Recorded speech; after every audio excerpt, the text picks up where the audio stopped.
make sure that we're good. All right. All right, we can start, I think. Hey, Sam. Hey, Annie. Are you Open-minded? Oh, you're getting better at Thank this. you. Yeah, no laughs, no cracks. Well, okay. I was a little giggle. A little giggly. But- I'll accept giggles. Okay. It's getting there. Yeah, it's One been- day I'll be able to say it with a straight face. Well, hopefully. One yeah. day. We took a quick little break there. A little bit. Some schedule conflicts, but it's okay. We're back at it. It's, you know. Yeah, we're gonna keep being consistent with this, hopefully. So, did you want to change it up a little bit? No. I mean, my subscribers know that like I'm a very sporadic uploader. Okay.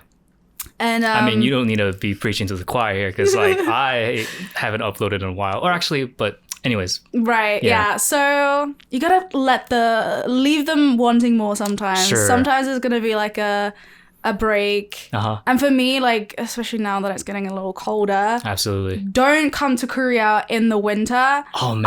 I live here and not even I want to be here in the winter. In fact, I will be leaving. It is pretty cold. Yeah, it gets really cold out here. Like I saw a TikTok today and it was saying like at nighttime it can get to like minus 27. I think that's insane. I didn't know that. It's not normal, but that's like the lowest it'll probably go. Because I remember last year wasn't too bad, but I remember like a couple years before that, it was like pipes were freezing. Korea uses the ondor, where it's like I don't know if it's gas or whatever. Floor heating. Yeah, it's like pipes that run through the floor to heat up your thing, right? To heat up your house, and like it would freeze. Yep. So I'm like, I had to go through some winters without like, because you can't do anything about it. It has to thaw out. And if the weather's cold out, right, you can't really do much. Because they say, I mean, my landlords in the past would always say like, leave the tap running. Yes, I failed to do that. So like to keep the circulation of the water running so it doesn't freeze in the pipes. Yeah, because running water doesn't freeze, right? Exactly. Yeah. So if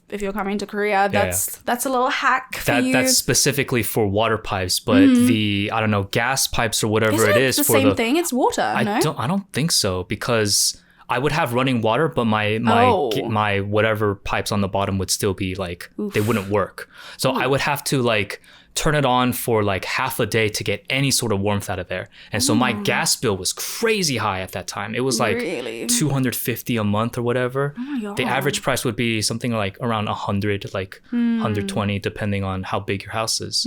But I remember being just like a broke student being like, what have I done? Like $270, $280 on gas. I'm like, honestly, that's me, but with my AC bill. I remember one summer in particular. Yeah. Like I was having a bad day already, and then I got my bill, and it was like $250, and I was like, oh my God. And like I had my AC blasting all day. Oh, that'll do it. Yeah. And then I went out and I got one of those like standing fans because I was like, I never want to go through that again. Right. I mean, like that's because you're inside at home, all the time. All day. Yeah. But I think what a lot of people do is they'll actually just like go out of the house to like the malls where there's a lot more air conditioning, or they go to a cafe and study instead of just staying at home. I've noticed that. I was actually talking to one of my friends who's currently apartment hunting, and something that I noticed as well is like for Koreans and like especially Europeans, I don't know about Americans, but like us Europeans, we really care about like our environment with like our apartment. Like I want it to be inviting for me and also for my friends to come over. Whereas I noticed like Koreans, they just care about like having a place to put their head down at night. For sure. And like sometimes I've walked into apartments where the tenant still lives there, and I'm like, how do you live like this? Like everything is so cluttered and like untidy. Yeah.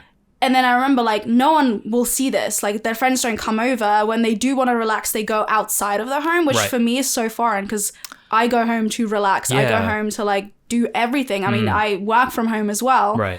But everyone else does it the opposite way. So that's why like me and my friends will always like, even now I've been like perpetually like apartment hunting constantly because I have like a very flexible lease. Right. And I will tell the estate agent, like, please, I need windows. I need south-facing windows. I need direct light. they'll show me a place, it has windows, but that's it. Like, it will be facing another building. And I'm like, they don't understand the concept of like, I need to feel happy in my place. You got to pay premium for those south-facing windows for sure. I'm willing. That's the thing. I'm willing, but also just whoever designs a Korean apartment, sometimes I'm just like, why? Why would you do that? Like, I've seen places where like, oh my God, giant window. Yeah. They put bars in front of it. I'm like, why? Yeah, my place has bars on it as well because I'm on the second floor. But like, what floor was your building? Any floor. Like any floor. Or it would be something like, again, big windows, but then they would put like these, I think it's like for UV protection, but like they would slap on this like film? Blue tint. And it's like, I've seen those. You can't rip it off. Yeah, those are like more for the older buildings, I think. I hate it so They're much. so bad. And it makes the room, like it blocks the light. Yeah. And it makes the apartment darker. Yeah, it's like what you said. There's like a weird blue tint, like I'm watching like a 2000s American drama. Like it's like I'm watching Prison Break, basically. Exactly. Yeah, it's weird. So it's like it has ruined the aesthetic of the building. Like, the vibes are off, bro. The vibes, yeah. So I have a very like long list of apartment needs because I do want to move because like this place does have like nice things, but it's like a space issue. Right. And every time I like find a place, like there's at least one thing that's wrong with it. And then I'm just like, I'm not gonna leave till I find the one thing that I've been like the one apartment that has everything. Yeah. So like I went house hunting last year as well. I ultimately just ended up staying at my current place, and I was willing to pay like 500 more at least for in rent, and the places that they showed me, kind of like what you said, I had all these conditions where I wanted to get south-facing windows that actually let light in, because sometimes they'll give you south-facing windows, but it'll like face another wall, and like this defeats the whole purpose of the windows. Right. And then stuff like I wanted it to be a little bit more spacious, and I wanted to be in this neighborhood, and it was either like super out of my price range. Like right now, my deposit is 10 million won. They wanted something like 30 million won, something like that. Or they wanted much higher rent for that as well. And it's things like the places that I did see that were in my price range were just smaller, older, or like, just like the windows weren't the ideal, right? Right. And so there's like a weird trade-off where it's like, okay, you do have to pay a lot more premium to get what you want, especially because if people have those places like that we want, they're not going to let it go. They're going to stay there for life. So yeah, it's one of those things where it's like, you got to bring in the money if you want, or you just got to have some sacrifices. I feel like it depends on the landlord as well, because some landlords oh my God, really don't care about... They don't care. It's so weird. Yeah. So for example, my landlord for this apartment, he only wanted 2 million won for the deposit. What? Oh, okay. That's but pretty the rent unheard of. is like higher. Okay. My rent is 1.1 million. Okay. So from what I understand, he's just living off of the rent. Okay. He doesn't care about like invest, because a lot of landlords take like the big deposit and they invest it into something else. Yeah. He doesn't want to. A lot of like older people don't care. They just want to live off of that. Right. So it's that, or like I've seen apartments where I'm just like, you could not pay me to live here. And the deposit is something like 40 million won. And it's like, what? Yeah. It's and usually, people pay that. Yeah. Like my friend paid 20 million for like a tiny little studio. It was just newly built. And I told my friend like, hey, they scammed you. And she was like, yeah, I know. Because she was like, she needed to move because she's a student. And she's being told like, oh, well, like, you know, you're running out of time. Like, and she just took it. She was pressed for time. Exactly. Yeah. And like, she had to wait out her lease. And then for the same amount of money, for the same deposit, she now has like a 2-bedroom apartment that's way bigger. New as well. In the same neighborhood. Literally, she moved down the street. That's crazy. Yeah. Yeah. It's important to like actually go to multiple real estate agents and see. Yeah. Because I went, my first real estate agent that I went to, I was like, hey, do you have any one room? She was like, nope. I'm like, what? Like, we're in a college town. Of course there's going to be one rooms. It's a rhetorical question. She's like, nope, we don't have any one room. So I'm like, what the hell, right? So I went literally down the street, and she showed me like these great places that were out of my price range, but it was like like, dude, what the hell is what's You your have problem? to be so careful. It's so weird. Like, you don't want my money? That's what you're telling me. You don't want my business? What's wrong with you? Like, I feel like they care more about like how much commission they can make, and also just like my theory is they get given a set amount of apartments that they themselves have to get rid of. So they'll like tell you like, oh, I know there's this apartment that you really want, but how about this apartment that no one else wants? Right. You know, like when I moved into this place, I've talked about this many times because it just annoys me so much, but I was using a real estate agent that I'd previously used with the apartment I was staying at. I remember this story. And he was like, oh yeah, like I called the office and this apartment is gone. Like, how about this decrepit old building in Gangnam that's facing another building? It has big windows. It's the same thing as this place. And I was like, no. And then I called the office and they were like, yeah, do you want to come see it now? And I realized like, first of all, he was trying to get rid of that old disgusting apartment that no one else wanted. Like, and you were a target, like, oh, this is just a dumb foreigner. Exactly. She'll buy whatever I sell her. Yeah. Exactly. And he was trying to convince me, like, oh, after you, someone else is coming to visit this place, so I would sign right now if you want it. Yeah. And then, like, a week later, he messaged me, and he's like, oh, do you still want it? It's still available. Like, yeah. And then, so I was just like, what I think was the issue for him with this apartment was that because it wasn't his listing, he would have either not gotten the commission or had to, like, split it or something. Right. So he would rather just like make more commission on this horrible apartment than, I don't know. No, I wish him the worst. Yeah, absolutely. Because what you're saying, I think it is the case because I have a friend that works in real estate and they say that everyone is connected with each other. They're not necessarily in competition with each other. Okay. They're more working together. So like, there'll be an instance where, oh, this building isn't really in my jurisdiction. So I'm gonna introduce you to somebody who can. And because you came to me first, I'm gonna get like a small percent, or I'm gonna let my other real estate friend take the whole commission and he kind of owes me. So he'll introduce me. It would have made sense. Yeah, there's this weird like relationship between all of the real estate agents.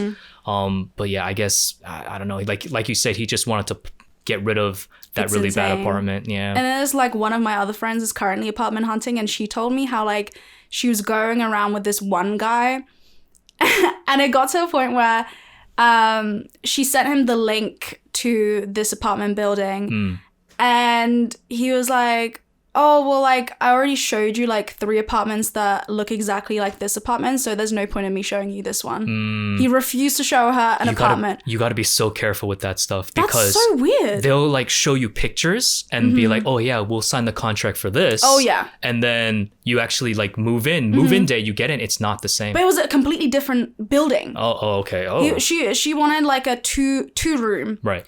And he's like, well, I've shown you a bunch of 2 rooms in other areas.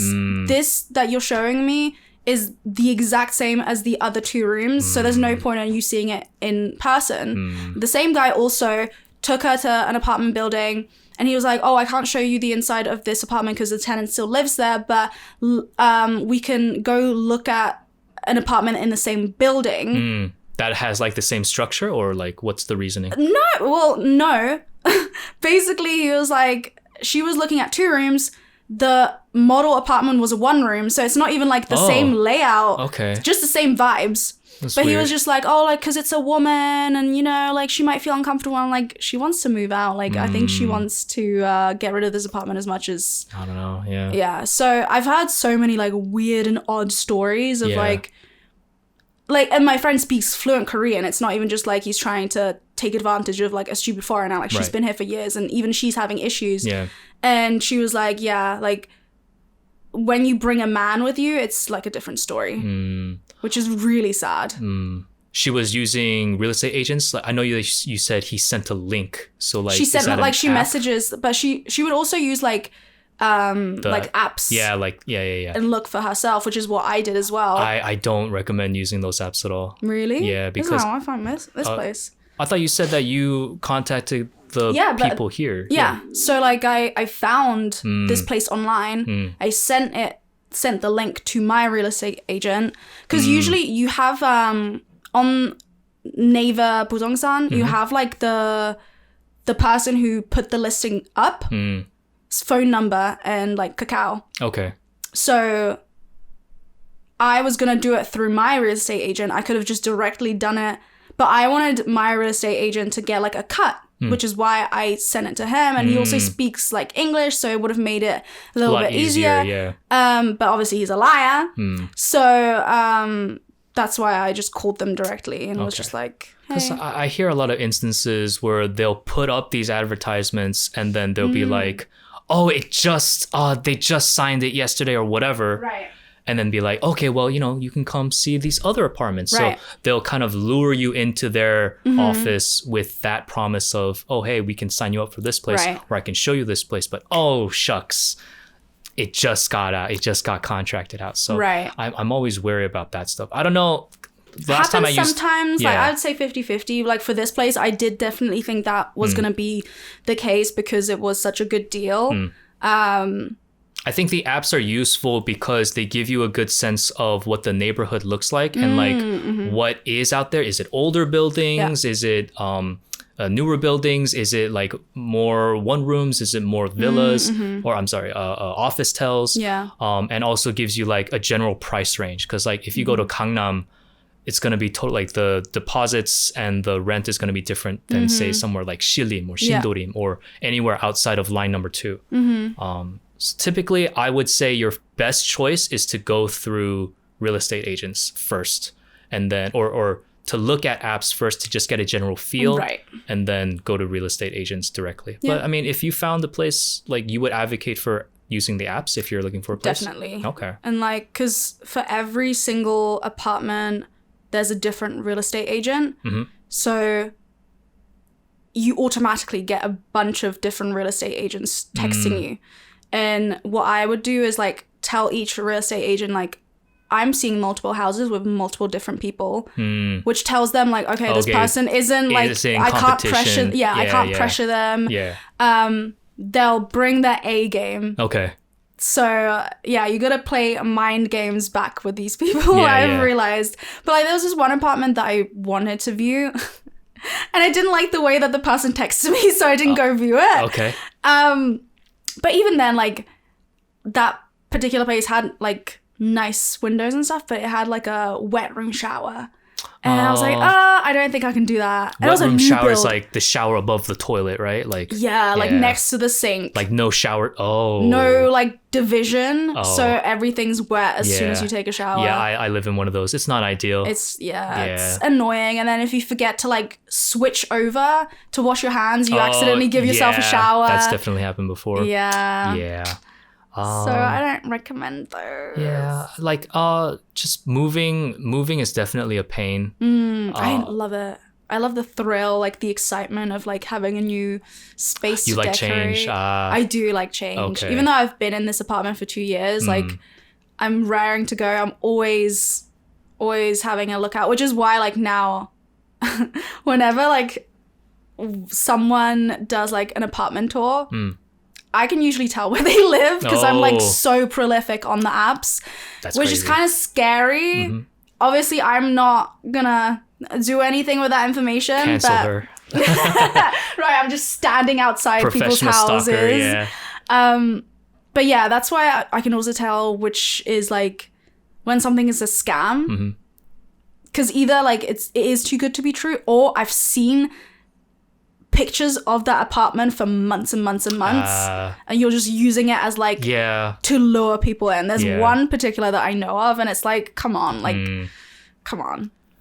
What do you think about the modern apartments in Korea? Because they all look the same. They do. It's always like you walk in, there's the shoe rack and like the hallway or whatever, and then literally you go to your left, and it's like another hallway, and the left is a bathroom, and then there's an office, and there's another bedroom, and here's the living room, and it's connected to the kitchen. It's all the same. My brother, I almost said where he lived. My brother lived in an apartment, and it was exactly what I said. It was like that kind of layout, and he moved to another apartment in another city, exact same layout. It was like not even the same company, not even the same like building brand or whatever. Yeah. Totally different. But it was just like, it felt like all they changed was their location.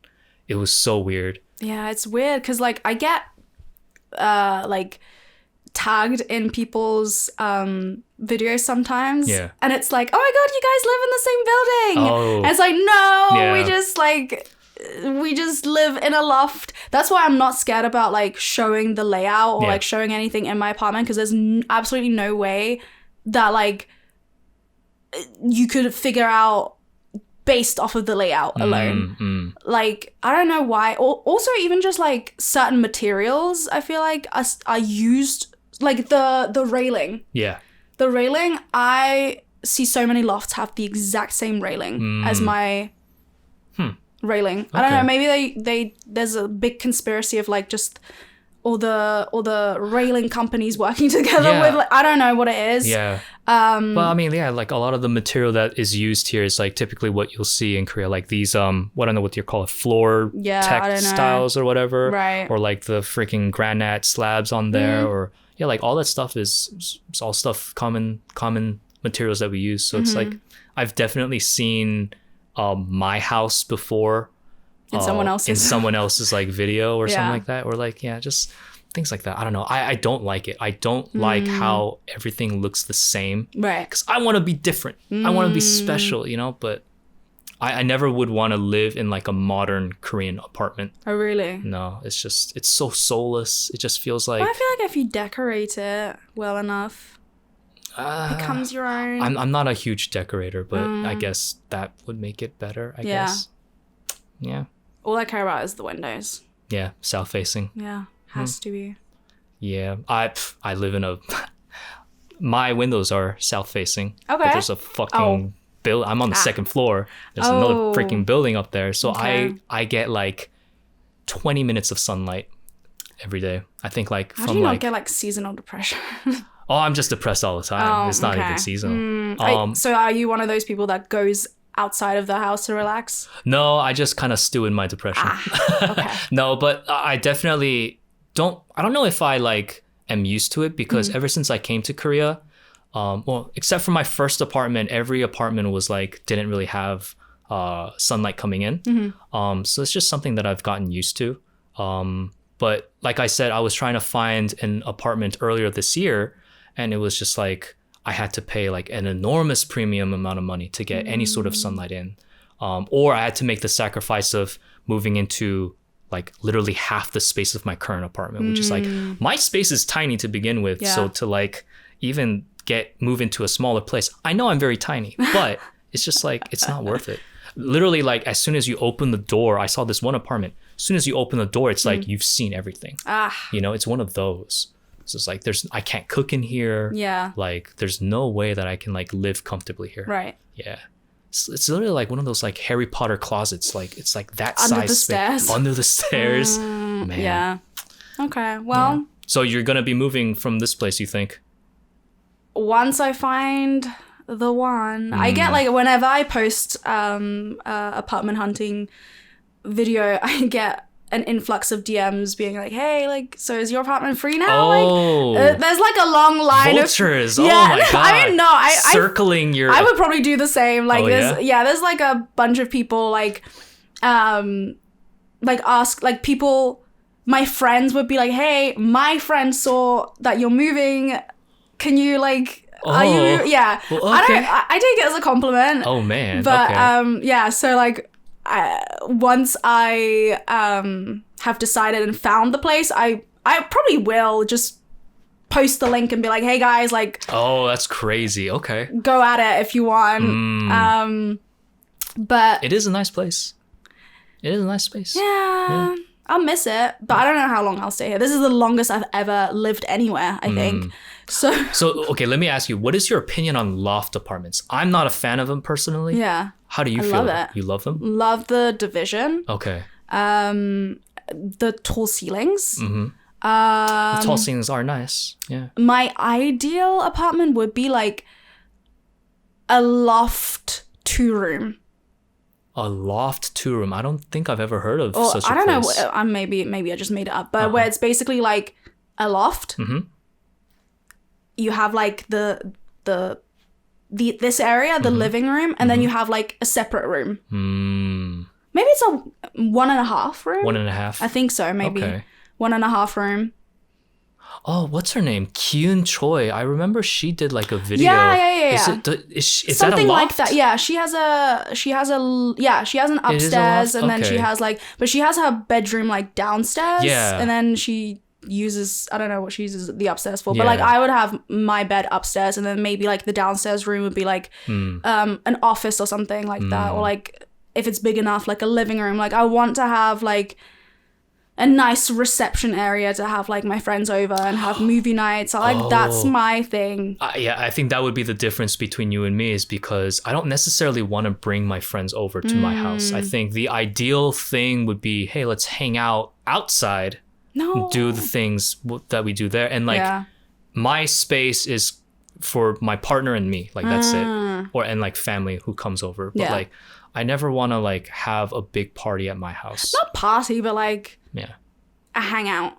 A hangout. Yeah, like wine and cheese night, charcuterie, watching a movie or something. Like 5-6 people, or like even just having like a dinner party. Like I can't even imagine like not in here, obviously. People, like 4 right. people is really tight. I've had 2 of my friends come over, and I was just like, I'm sat on the couch.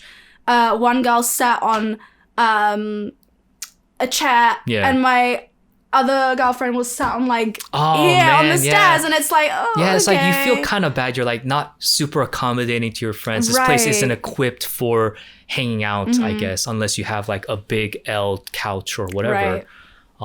So I think like I had the most I had in my little one room was like 1, 2, 3, 4, 4, including me, 5 people, and it's like they were all on my bed, and I'm like on their outside clothes, very and I'm intimate. I'm like, bro, what are we sit on my bed? Yeah, it was. Yeah, it's not ideal. Yeah, but I don't know. Even if I did have an apartment, I don't know if I would bring friends over. That's not culturally. That's not something that we typically do. I think. Yeah. In Korea, no. In Korea, no. It's like strictly family.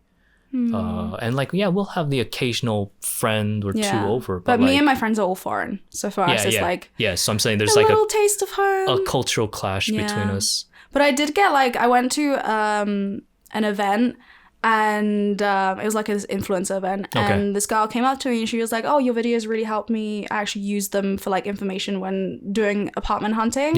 So I was like, oh my god, that's so, cool. Like, my struggles have helped someone else. You went to an influencer here? Yeah, in Korea. It was like a Halloween influencer networking thing. Oh, okay. It was very fun. Cool. Oh, what did you dress as? A she-devil. She-devil, okay. Yeah, I just had horns. The thing that I do when like I scope out the vibes first, because like what if no one else is dressed up and I'm dressed up? Then you're the coolest one in the room. No, so like I do this thing where like I'll dress normally, and then I'll just like have something that makes it Halloween, which is like the devil horn. So I had them in my bag as I'm walking in. I'm like, okay, like everyone's dressed up, let me put on my horns. And my friend was late, so like I was there by myself and I didn't recognize anyone. And I was like, oh my god, like I don't know anyone. And then thankfully, like I guess I'm so prolific on TikTok that people can recognize my face, and people are like, oh my god, I watch your videos. And that was really nice to see, like so many people, like mainly girls. I mean, I make content for the girls, right? But all the guys were just staring at you, just like well, there was a couple of guys too, but like because I messaged you that night and I was like, hey, like I met a lot of guys, a lot of girls too, but like I'm not scared of the girls, like, but the guys, because you know, you need to verify some people. I need to vet, like, do I want to be following these people? Yeah.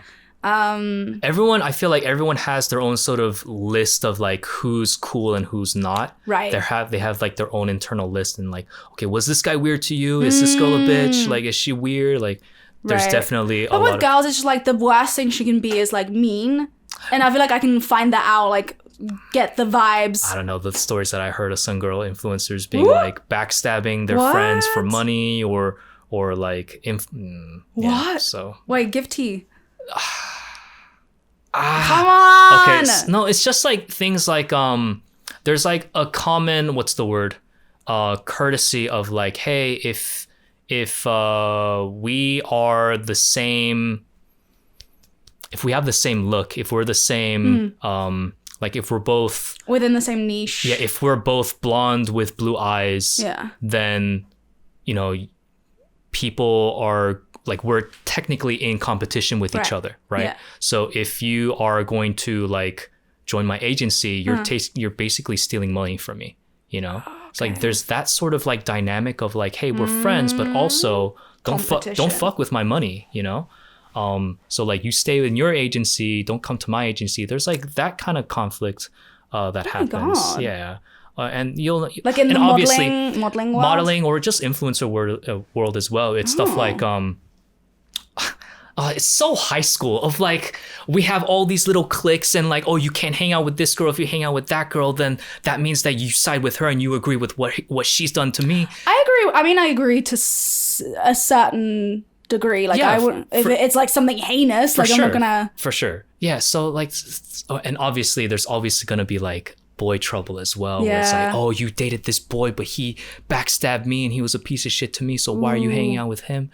It's very high school. And I'm like, I very much like to distance myself from all of that. So I don't hang out with people. But how was the influencer event? It was fun. I met a lot of cool people. That's cool. Were you the only one dressed in a Halloween costume? No. That's cool. Was, okay. Yeah, thank God. All right. I was just like running things by Sam and I was like, hey, like I met this guy, like, do you know anything? Is he no, he seemed, safe to be around? I don't know. Yeah, that's like the issue with me is because I don't really go out and network but I feel like with you people. Out of everyone have like warned me of like the most people. There are some people that are definitely weird. Yeah, and there's some people that I've like actively like stepped back from. Yeah. That you've told me about. Yeah. Even though like I've like not had a bad experience with like there was one particular guy there. Yeah.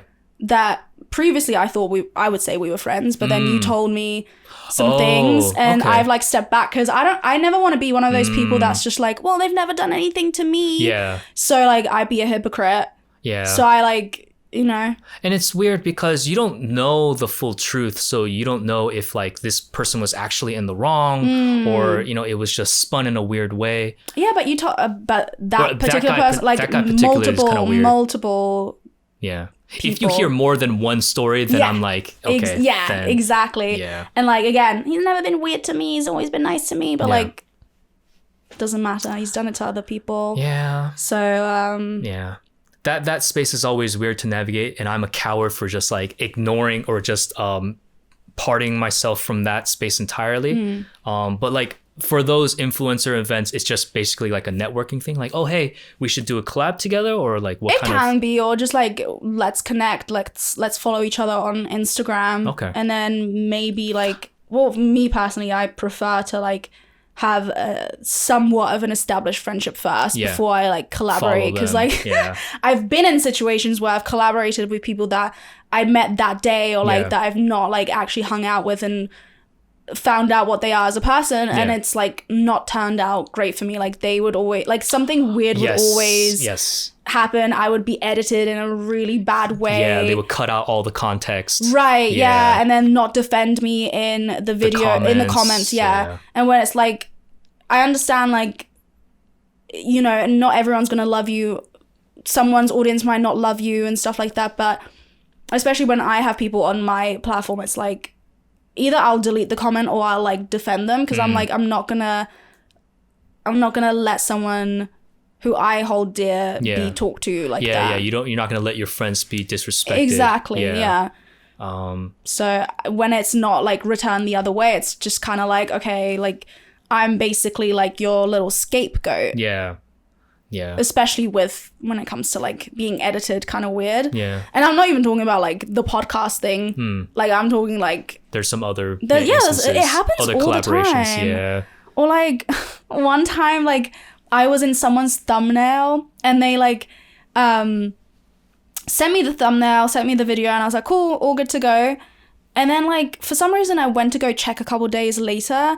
They had photoshopped me to be like 20 pounds skinnier in the thumbnail. And I was like, that's so disrespectful and like unnecessary. Like the video wasn't about my figure or my body. Yeah. And for you to like first show me the unedited, knowing that I'll see it. Yeah, that's so scummy. So like, yeah. So I'm like, so unprofessional. What? And again, like, yeah, unprofessional. And, you know, I feel like maybe if I would have vetted that person more, like if I would have been closer to them, I could have been like, hey, but I already felt so uncomfortable. I was just like, okay, we're never speaking again. Yeah. Because they wanted to like, we did something for their channel and then they wanted to do something on mine. And I'm like, I'm never speaking to you again. Like, what the hell?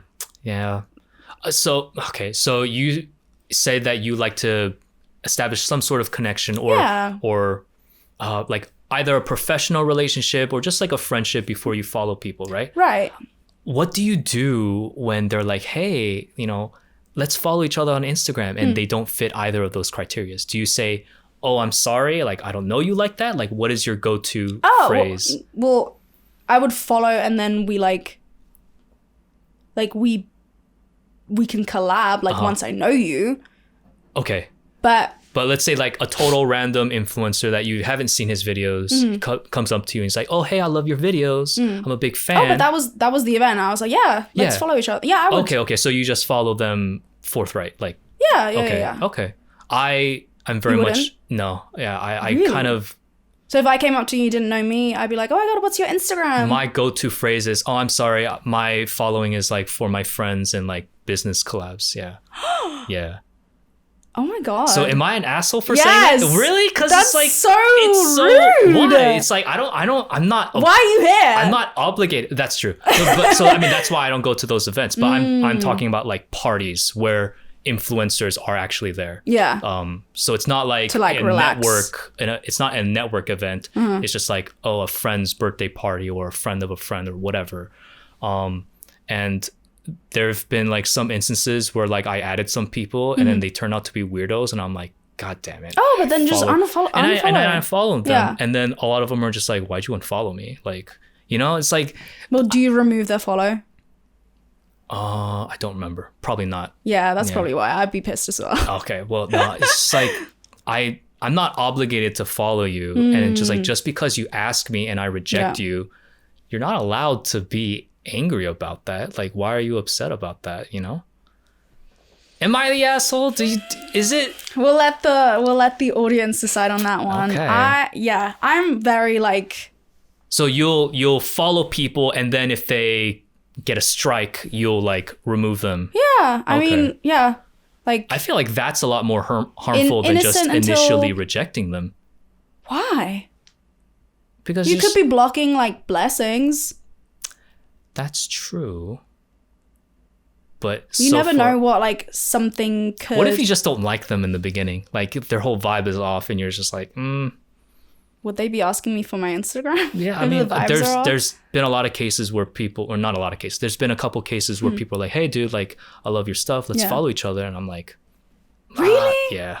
Oh my God. Yeah, because like, I don't know you. Like, I just met you, you know? Oh my God. Well, good thing I've known you for a long time because I don't think I could survive someone saying no. Really? I can't take What? That sounds bad. Like, I can't take rejection. But like, I don't like rejection. But no, like, there's people that I still follow. I don't have like super big issues with. I don't care to see their content, for example. I just mute them. I think there's other like, especially with this type of like community, you'll see each other out. I would rather we still follow each other and we just ignore the fact that we don't speak and we don't look at each other's content. Yeah. But I feel rather than like having this awkwardness of like we unfollowed each other. But like, it's such a superficial relationship where if you're both muting each other or if you're not seeing this person's content and like liking their posts or commenting on their posts, it's like, then what's the whole purpose of like following each other? I think it's better than burning bridges, I think. Even just like, I mean, in Korea especially, it's not what you know, it's who you know. Right. Like you could be meeting someone and then they could be like, oh my God, like you follow... or my friend follows you, let me follow you too, you seem cool, type of thing. But I think I open myself up to so many vulnerabilities of like, that guy's actually an asshole. And I've had a couple instances where this happened where like, oh, this guy turned out to be an asshole. I'm glad I didn't follow him. you know, because it's like, oh, I saw you on a story with this person. Are you friends with him? And I'm like, nope. It's like, oh, good, because he's a total asshole to me. So I'm like, oh, thank God. Yeah. You know, so if it's something like, heinous, obviously, unfollow. And then, these are like extreme circumstances, but like, I feel like it's just a lot. It doesn't come from a place of like, oh, you're not good enough for me. 7,000 followers, whatever. Like, it's not from that place. It's just it like, might come across that way. I think really? When you're like, oh, I don't want you to follow me. It's just more like I have a group of friends that I like, and I actually like support them. I'll like follow and like their posts and like type like comments and shit. But like, like I think if it's a superficial thing, I'm just like, meh. Also, I think because I view, like, a lot of people have like private Instagrams and then they have like a work Instagram. So like, it also depends on how you view that. Yeah. Because for me, it's like, this is like my work, this is my portfolio. You won't be seeing me post about something super like, well, actually maybe you will, because on my private, like, close friend story is the only time where I'll, like, you know, post something personal, but usually it's just like, what do other people want to see me do? So I don't really care about like keeping that circle small. Well, I think because as like influencers, our image and our reputation is everything. If we are like found to be like following this person or having interacted with somebody, then there's a lot of finger pointing that goes around like, oh, this person. Yeah, but you can't live your life for other people. At the end of the day, if you didn't know that this person is like kicking puppies in their free time, but like, the internet isn't so forgiving or so rational. But then it's like, then you're running the risk of always second guessing everything. No, it's more like I feel like later down the line, if like we have more interactions with each other and we're cool, then I'd be like, yeah, totally. Yeah. But it's not like, oh, I'm never following this person. You gotta whack for that follow from Sam. Man, what are these like first world problems we're talking about for the past 20 minutes? Oh God, yeah, we've been rambling a little bit. I feel like 20 minutes on apartments, 20 minutes on whether or not Sam would let you follow him or not. Probably not. Probably not. You're not cool enough. Oh no, my God. Dude. Yeah, my biggest fear is being rejected like that.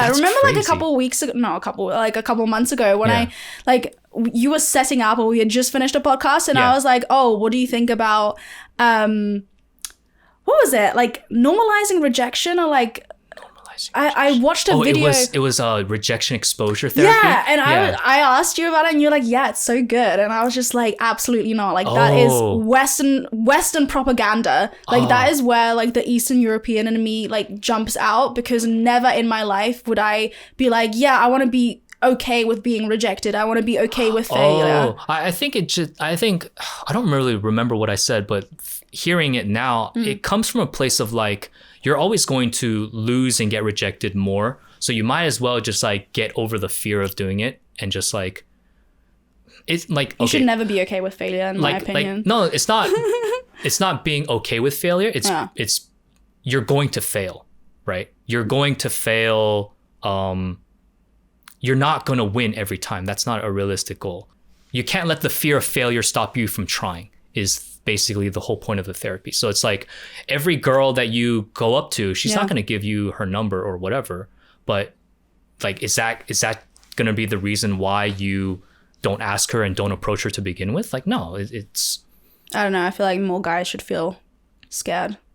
Well, I mean, that's the thing though. It's just like, you don't I feel like there's so many guys that have too much confidence, to be honest. But I mean, that kind of goes. But it was more like, it was this girl, and she would ask questions like, oh, can I use your phone? Like knowing that these random strangers would say no. And it was just to get her comfortable. But for me, something that I will never understand is like that mindset of like, rejection and failure should make you so uncomfortable that you become better than you were yesterday to prevent that from happening. Oh, what do you mean? I'm not sure I follow. Like you said, like, don't let the fear of failure stop you from doing something. Yeah. The fear of failure should stop you from being mediocre, because clearly you're not achieving what you want to achieve. The fear of failure. I'm sorry, say should that again. spur you on to be better. The fear of failure. Oh. Like failure isn't an option. Mm-hmm. So you don't make it an option. You don't even factor it into your way of thinking of like, oh, what shall I do if I fail at this? Like it's a mindset type of thing. Like obviously sometimes things are not going to work out and you have a plan B. Yeah. But it shouldn't be like this. Like you should be all in is what you're saying. Like all in to a degree. Obviously, right. Like it's good to have a backup plan. But like to normalize like failure is, I don't know. I think it comes from a place that most people are too afraid to try because they think that it's not going to work out for them.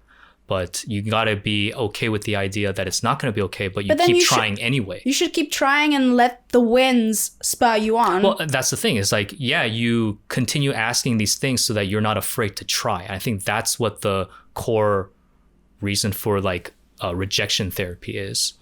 Yeah. I mean, the things, I think maybe we're watching different videos because the videos that I watched for rejection therapy was like, the guy approaching like 100 girls being like, oh, hey, I think your hair is super cute. And then she'll like blow him off, be like, whatever, creep. And then he'll move on to another girl. So I think it comes from like a dating sense. That's where I've viewed the context of like rejection therapy, but you're talking about something different? Maybe. A different video? Maybe. Yeah. It was a girl doing it. I didn't And she watch was that like, video. just in general, like asking strangers questions. All right. Yeah. Should we get into some Korean news? Let's do it. What's been happening Speaking lately? of like rejection therapy, there's this dude, Johnny Somalia. Johnny Somali. Johnny Somali. And he's basically, is he under arrest? As of this recording, he's like under investigation right now. That dude got jumped because he had done a lot of really bad. His whole shtick is basically trolling the entire world. I know that he's been to like Japan and like parts of Europe, like desecrating like historical landmarks and things like that. And like that's how he gets views. That's how he's famous. And then he came to Korea and he said something like, "Oh, I'm going to, what did he say? I'm going to hurt one of the BTS members or something like that." Oh, I didn't hear about that. Yeah, I forgot what he said. He said, "I'm going to do something to like one of the BTS members." And then he went to one of the memorial statues of the comfort women in Korea and he started like grinding on them and touching it. He kissed them. Yeah, like touching it inappropriately. And then so he pissed off so many people, he actually got jumped. As he should. Yeah, so... I think he wasn't expecting Koreans to do that because he was doing the same type of things in Japan. I feel like Japanese people are a little bit more like... Chilled out. Yeah. A Korean will fight you. Yeah, so... I think he got jumped, his cameraman got jumped, his tour guide also got jumped. He had like a bodyguard, I believe, at one point. A Korean or foreign? Korean who had like a criminal past in the US and got deported because of it. Oh, yeah. Okay. He was, if I remember correctly, it was something to do with like firearms. Oh. He got booked, and obviously if you're not a citizen in America and you get like in trouble, you get deported. Oh man. Okay. So And I think I saw on the news, I don't know if this is credible or not, but he was also under suspicion of drug trafficking or just drug possession. I don't know. So I mean if that goes through, dude, it's so weird how like Korea is against drugs, but like everything else is like, oh, you raped someone? In 2 years. But then like you were drunk? Yeah. You go free. But it's like, or like marijuana possession gets you like 15 years or something crazy like that. Yep. So like marijuana, not even like meth. It's just like just like recreational marijuana. I don't know. But yeah, so he got super in trouble, as he should be. Yeah. I hope that guy gets his just desserts. I hope that they don't just let him free. Yeah. Make an example of him. Does the US extradite their citizens to different country?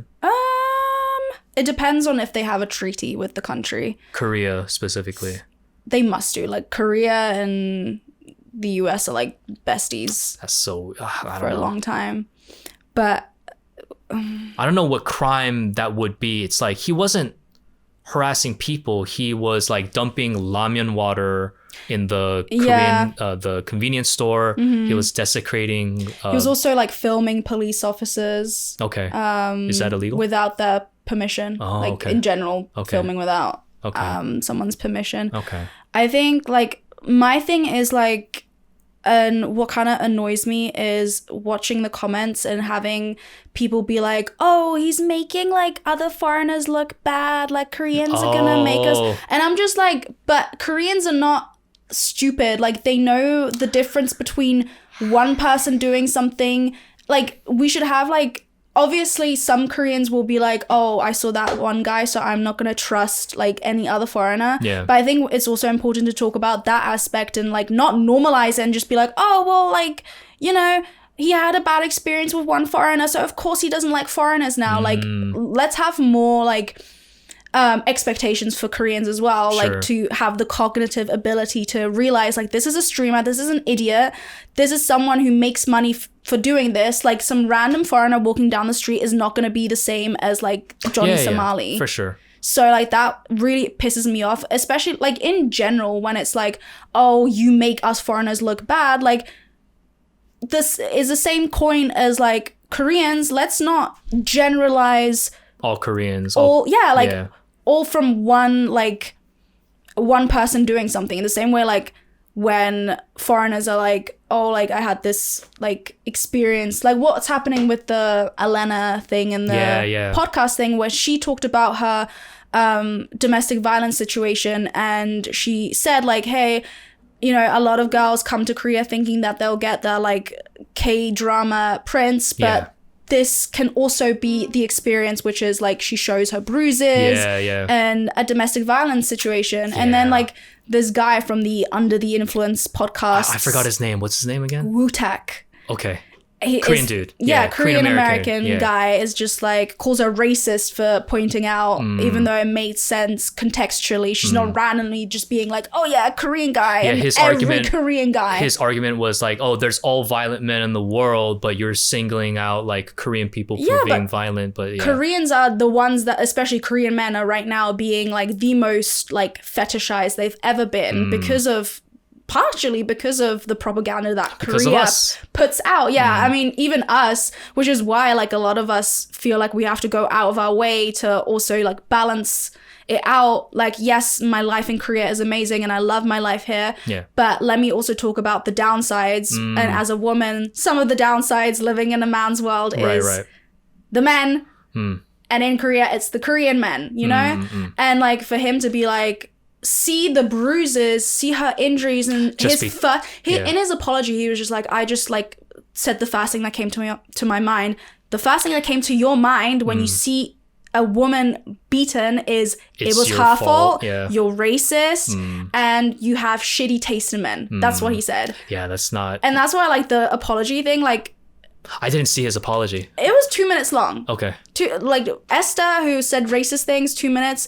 Him, 2 minutes, and he was just like, it was basically along the lines of like, I'm sorry that you were offended by what I said. And like, I'm sorry you felt that way. Yeah, essentially. And it's like, for me, I'm so sick of like people coming up and making fake apologies and just being like, or giving half-ass apologies, like not really showing any like, don't be sorry, like open your wallet. I said like, because I made a follow-up video and I was just like, just give some money to a women's shelter or something like that. Because at the end of the day, what you said cannot be taken back. And you are one of the reasons why women don't come forward, because of people like you saying this. It can like trigger someone like... Victim blaming is crazy work. Yeah, you don't just like get into a relationship being like, oh, like he's probably gonna hit me, but like he's Korean, so like that's okay, right? Like, women don't think like that, and statistically it takes about 7 tries for a woman to get out of an abusive relationship.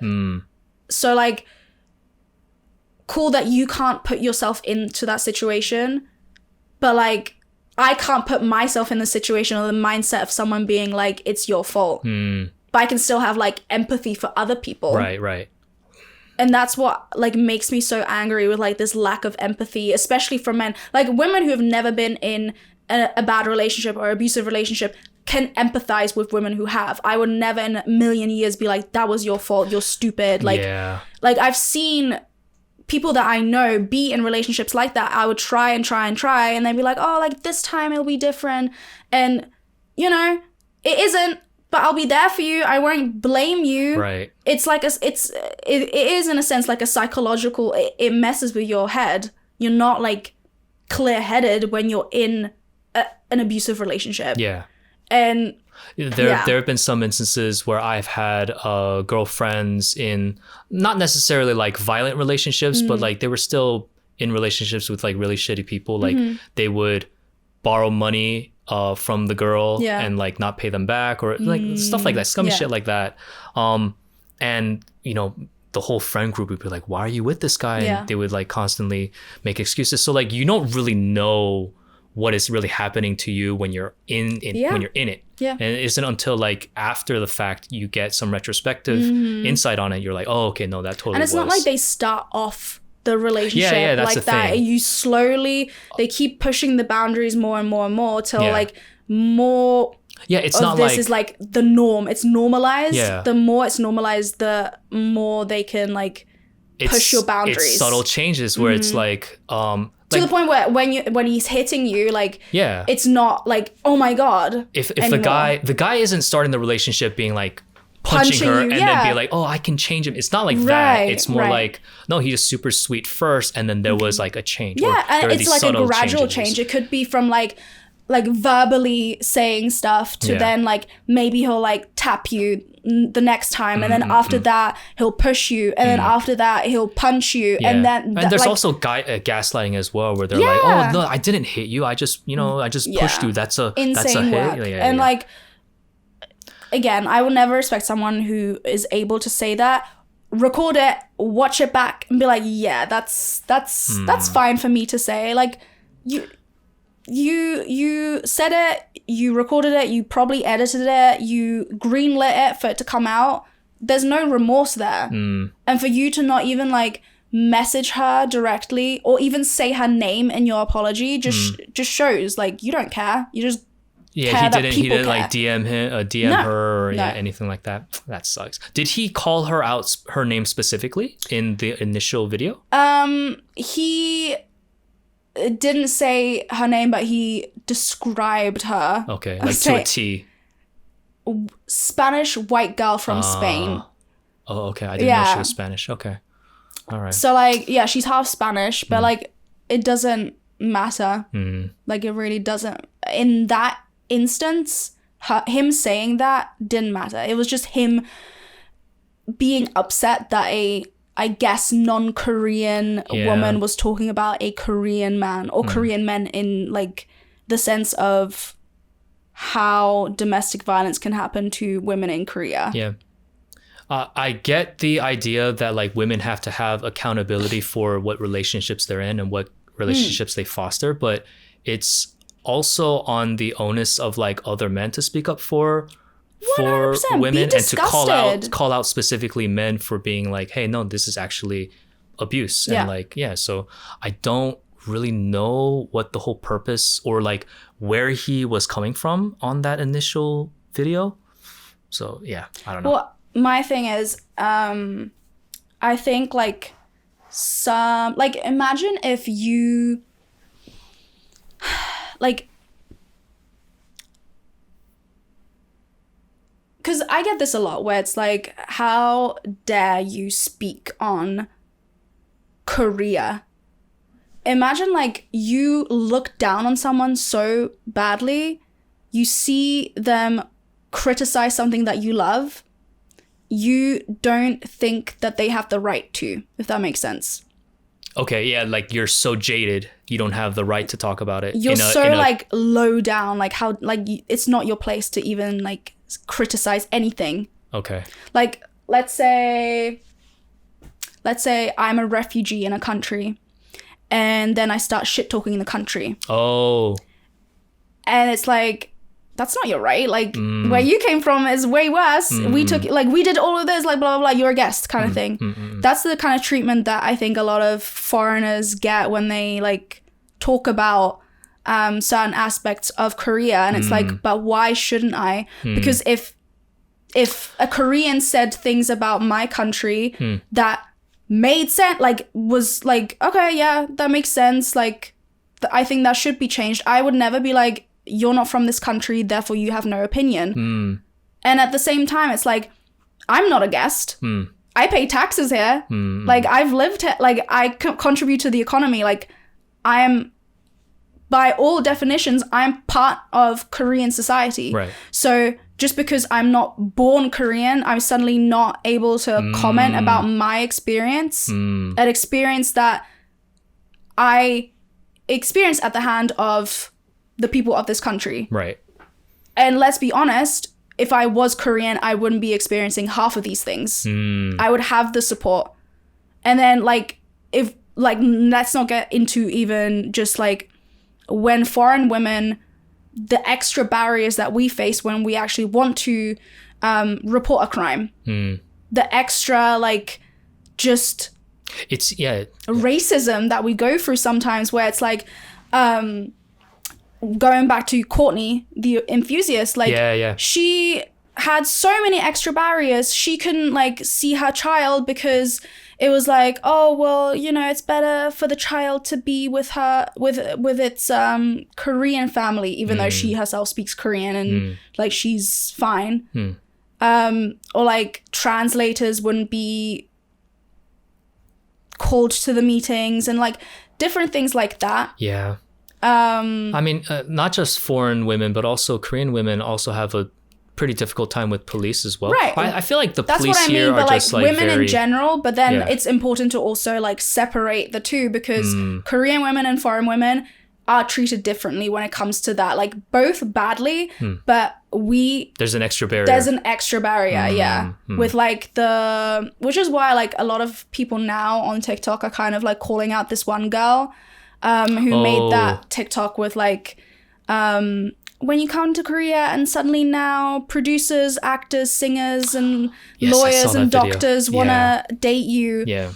And it's like, why would you say, like, why? First of all, if anything were to happen to you, that could be used against you in court, first of all. Second of all, like... What's the initial problem with, like, that video, though? So a lot of Is it, like, fetishization? Like, it's not even fetishization. It's just, like... Is it just wrong? Like, is that the issue? It's not. It's more like... she's selling this, like, dream, this fantasy that's not exactly which real. Is, like, what I said earlier. Like, a lot of us feel the need to kind of go out of our way to also, like, balance the sheet of, like... yes, Korea is fun, but there's also the darker side. Right. And... I mean, that's, like, the whole point of this podcast. Right, yeah. Right. And she... you know, is feeding into that, like, delusion or this, like, misconception. Because it's true. When you, like, as a girl, if you do come to Korea, you will get a lot of attention. Yeah. Especially if you're, like, a white girl with blonde hair, blue eyes. Exactly. Yeah. But the thing that, like, she should be saying is, all these guys want to sleep with me. It's not that they want to date her. They don't want to, like... I mean, you don't know that. You don't know, but like, what are the chances? Oh, I mean, we know like a couple of people who are like totally have like doctor or like producer husbands or whatever. Yeah, but that's the 1%. That is the 1%.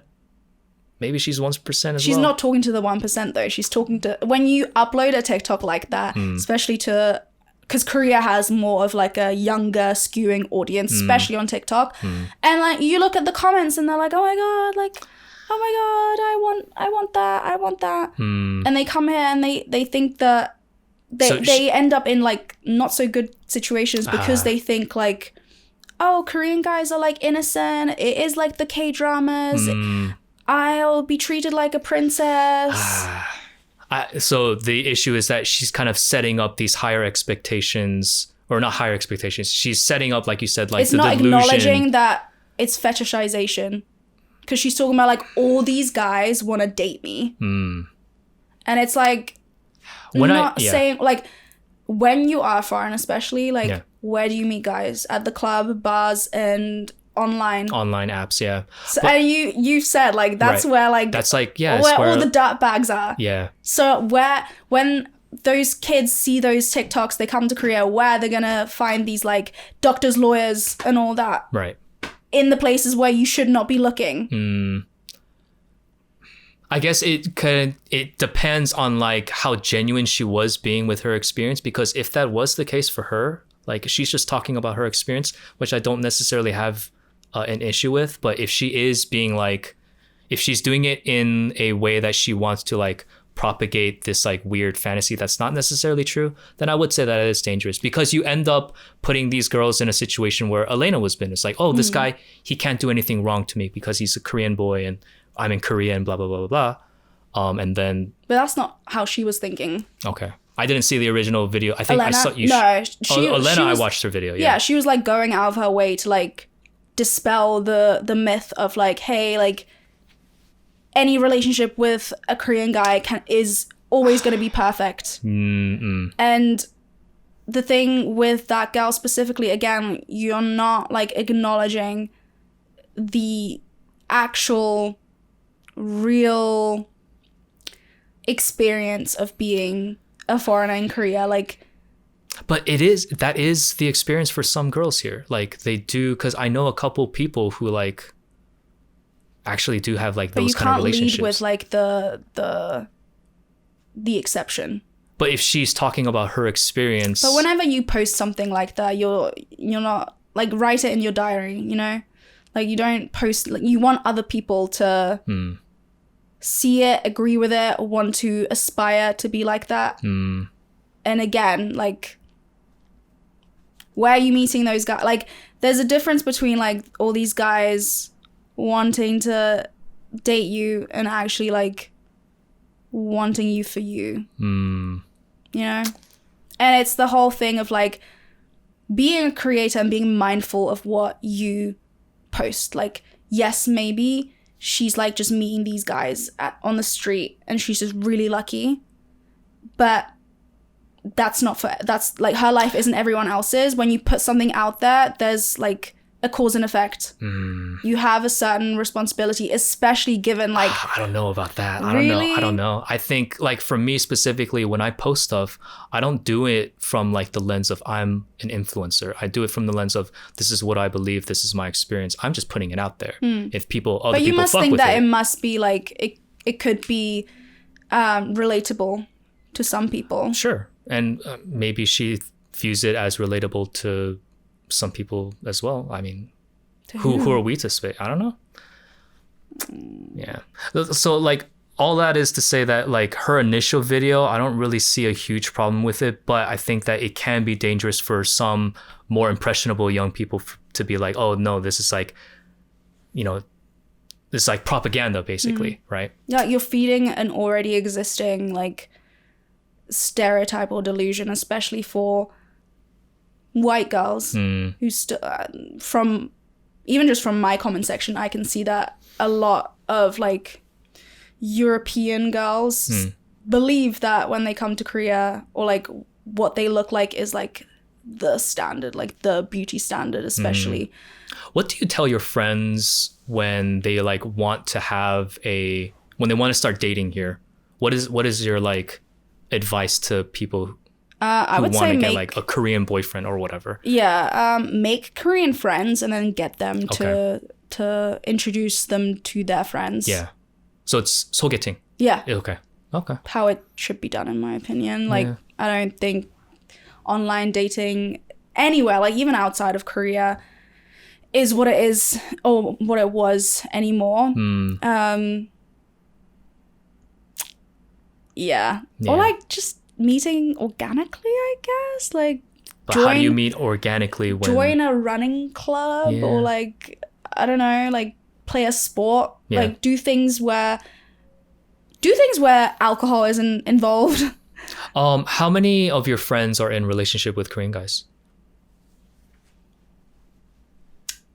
Like 5%, 10%? I'd say like maybe 50%. Oh, wow, that's pretty Like big. of my friends. How much of them are like in like good relationships with them, you would say? Like not just like Good I'm sorry, not like good relationships. Where did they meet them typically? You have to remember that I'm friends with like influencers. Okay. So like usually it's online. Oh, like through dating apps. Well, it depends. I have one friend who like the ones that speak Korean, obviously their oyster expands and they can meet their boyfriends like organically, like or through work or like anything like that. But yeah, dating apps again, like the 1%. For every like one friend that I have that's like met their guy on Tinder, I have like 10 other friends that have had horrible relationships or horrible experiences with Tinder. And then I have like the other side of like my friends who just actively have just been like, I'm not gonna date any Koreans. I'm just gonna focus on like school, or I'm gonna focus on whatever I'm doing. It's weird how it kind of works out that way. Is like when you're focusing on yourself, just in lieu of that, that's how you like meet people. Yeah, well, once you stop looking for it, it'll just appear. And I do think like especially for girls, like decentering men and just focusing on yourself. And What's decentering? Decentering. Okay, yeah. Decentering. Not making them the focus of your life. Yeah, like not making your everyday life about meeting a man. You just like. Oh, yeah, I would say that's true for men as well. Like, dude, like, yeah. Anyways, but, yeah, for sure. So make friends. Make friends. For sure. Yeah, no, like we've spoken about the ills of dating apps here. Like they're not worth it, dude. Anyways, we talked about Johnny Somali, and that girl. Yeah. Was there another? Oh, and we talked about the podcast as well.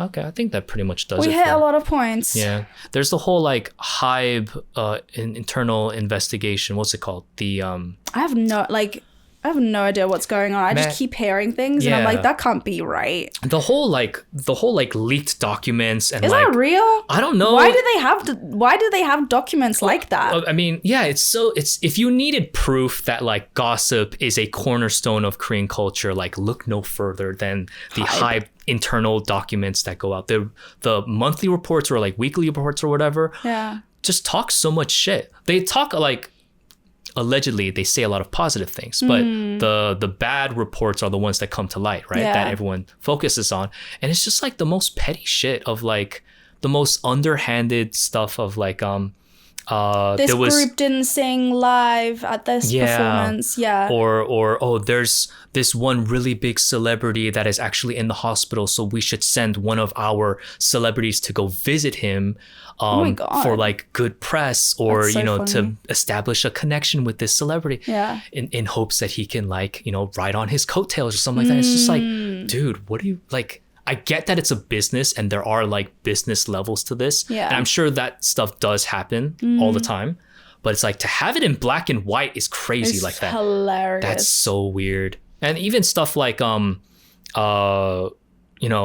need to do away with new jeans. Like we need to replace them. I think that also like explains, because I remember a couple months ago we were talking and I think you said like, why would they try to ruin their own career with like sticking their neck out for Min Hee-jin? And now we know like there's more to that story that like they probably were aware that their group was like in danger and the only person that was gonna protect them was her. Right. Like in their guerrilla live stream, they were saying things like there are so many things that we can't talk about. Exactly. It's probably this. Yeah, and it's probably like all this shit that's coming out now. Yeah. So yeah, I mean that. Very interesting. Dude, very amusing. It's so weird to have all their dirty laundry like aired out. When does that ever happen? It never happens. Why did it get what triggered this? I think it was allegations of workplace bullying, which is like directly connected with oh my god, Hanny. Yeah.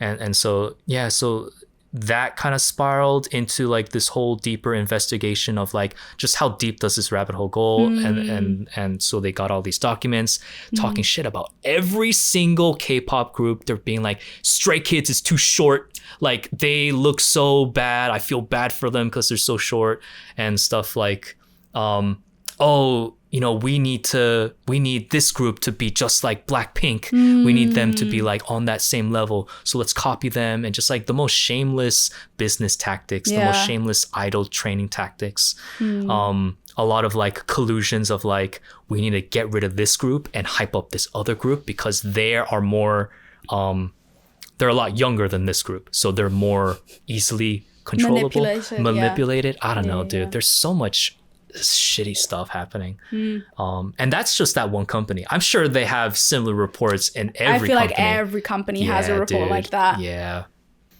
But the stuff with the idol things, it's so bad because these kids, or they were recruited as kids, right? So it's like, it's so easy to manipulate them. Yeah. I mean, that's why they do it. Yeah. I mean, but it's also why everybody loves them so much. It's because they're so young, and because if you debut them young, then they have a longer lifespan as an idol, right? They can work potentially for like 10 years, They need right? to stop. They need to introduce some laws, because there's one video where I saw she was 13 and they did a live stream and they were eating and her baby tooth fell out. That's how young she is. That's crazy. Yeah. At 13? Yeah.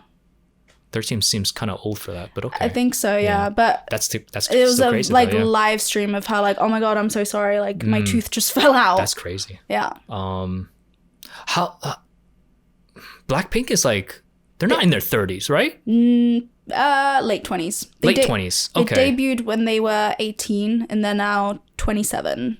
Okay, so a good 10 years. So like, I still think that they have like a good like 3-4 years left in them of like being relevant and being super big.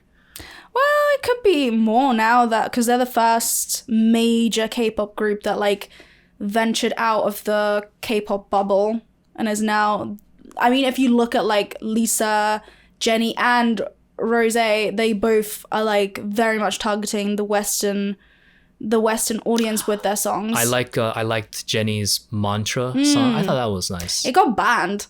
What? Yeah, the Where? Mantra. I believe on KBS they banned Mantra because of the lyrics. It mentioned like brands. Brand names, yeah. Interesting.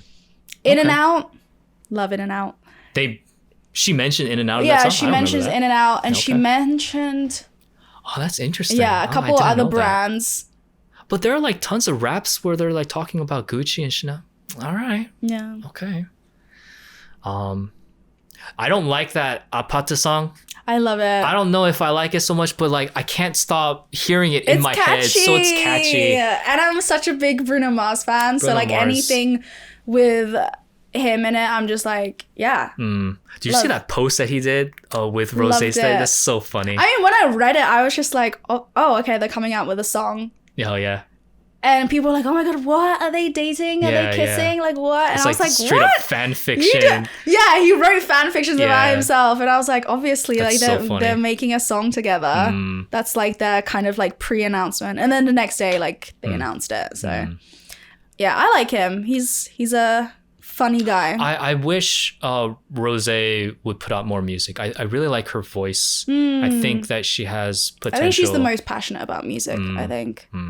I didn't like her first single, but this one I liked all of their songs. This one's okay. It could be better. Like, you have Bruno Mars. You could have gone way more crazy with it. And there were like allegations that like it sounds too similar to another song, but it turns out that Bruno wrote both of those songs, so that's why it sounds similar. So it's like, that's funny. Yeah. But yeah, I'm excited to see like their evolution and see how K-pop artists. It's interesting to see actually how pretty much all of them are stepping out from the whole like K-pop bubble. Like especially like Lisa like completely did a one. She was in that Victoria's Secret runway show. I don't know what it's called. Yeah. So I think because remember when she did Crazy Horse.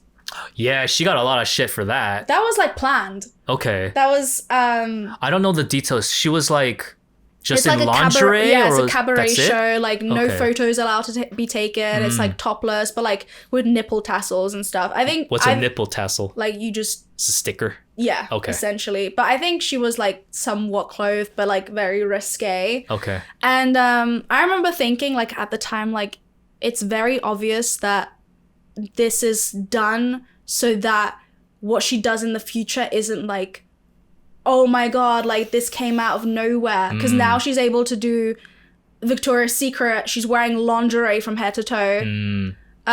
She's doing like different things and different types of music where had she stayed the K-pop idol, K-pop artist, people would have been like, oh my god, she's dressed too scantily clad. Like this is too much. But like I think like Crazy Horse kind of put her on the map of like, oh shoot, like that's crazy. And then everything else after that, like, oh, okay, it's kind of like following a pattern. Like it's not as crazy anymore. Does she still identify as like a K-pop artist I think when so, she does it? but like her last 3 songs, none of them were in Korean. Very Western pop, I guess. Okay. So All right. good for all of them. Good for them, If I that's guess. if that's what, you know. The like the newest idols, Meow and Illit, they're Okay. like kids. Dude, they're Yeah. like 16. Yeah. I'm like, what the hell? Because I listened to that song. I'm like, this is a really good song. What was the Magnetic song? I'm like, that's so catchy. Cute. And then I looked at the music video. They're like little kids, dude. Yeah. They're like 4'11". Like, Yeah. dude. Well, there's one girl, Yeah. and everyone keeps like saying that they feel bad for her because she was in a survival show, and I believe she's like 18, 19. She's like the oldest one in Illit. Okay. And they keep saying like, because in the survival show, she had like a mature, like grown up Okay. vibe. Okay. And then now with their like latest song, it's a really cutesy song. I love it. But there's like fan cams of her and people are like, she's tired. She's tired of the cute. Oh, she wants to Yeah. like. But then it's like, that's like kind of the situation when you have like a young member, you can't do Right. the You're more putting mature. her in a bad situation. Yeah, I mean, yeah. Right. I think her name's Wonhee. Wonhee is like 16 and she's like, yeah, Oh man. she's the youngest. And it's like, How can you debut? Well, I mean, it's yeah. Technically, I because think like it should it's, be 18. I think 18 should be like the. no, because like we have do we have underage artists in the States? I feel like there should be some. I think. There's no law that says you have to be 18 to put out good. Billie Eilish, there we go. She was 16 when she started blowing up.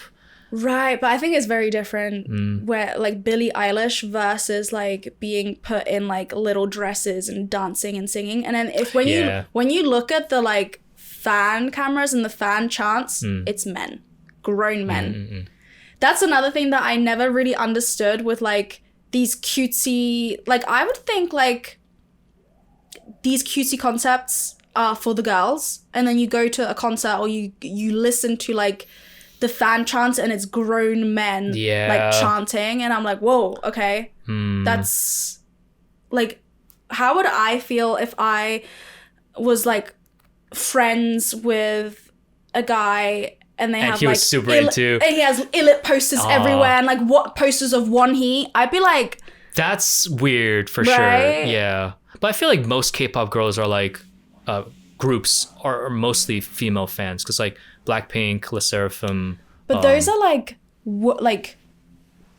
mature. When you look at like Twice, like even when like Twice as well. Twice was like when they first started, they had like a really cutesy. They were mainly male. Yeah, for sure.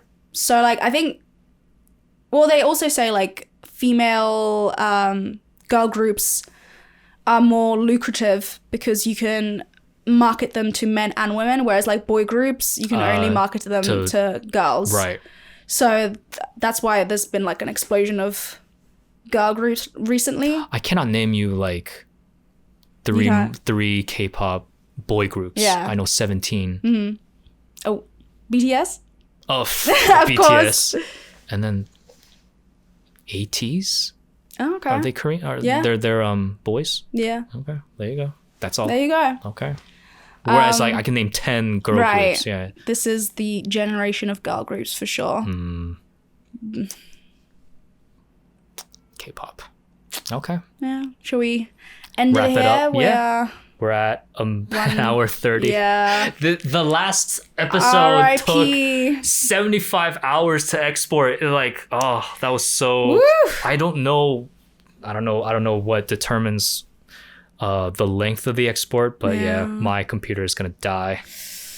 But it is colder now, so I don't have to have like the AC blasting the whole day. So fingers crossed. You want to plug in your stuff? Yes, I am _Annie Nova on TikTok and Instagram, and just Annie Nova on YouTube. And I am Soljiki, SOLJIKI on Instagram and TikTok, and you can find me on YouTube as well, B-Boy Soljiki.